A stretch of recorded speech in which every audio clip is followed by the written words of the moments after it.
Chère Brigitte Bardot, j'ai pleuré lorsque j'ai mis mon cheval à la retraite. Cela ne m'empêche pas de chasser sangliers, cerfs et chevreuils. Cela ne m'empêche pas d'être opposé à la peine de mort. La campagne de communication que votre fondation finance en installant des panneaux publicitaires un peu partout en France est une agression faite au monde de la chasse. C'est aussi une campagne anti-campagne, dans le sens où la chasse est partie intégrante de la ruralité. Mais plus généralement, votre idéologie animaliste se révèle anti-humaniste.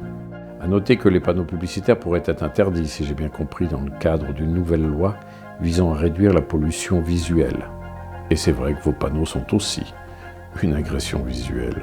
J'ai toujours pensé qu'il était prétentieux et injuste de piétiner un individu lors d'un moment de faiblesse humaine en oubliant tout ce qu'il a réalisé d'historique par le passé.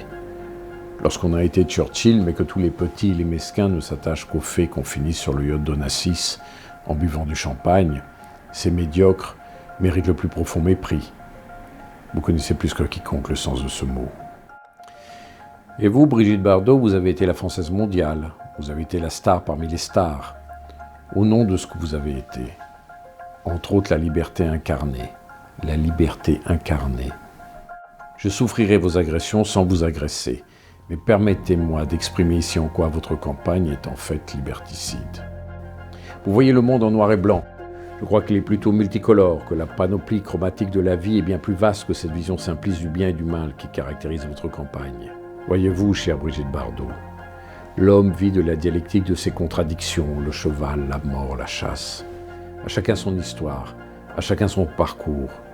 De cela est issue la complexité de nos âmes. Vous avez votre sensibilité aux choses, j'ai la mienne.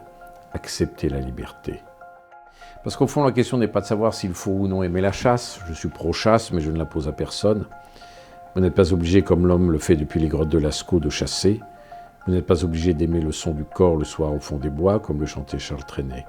Vous n'êtes pas obligé d'aimer la multitude des plats cuisinés que l'homme a imaginés pour agrémenter le gibier.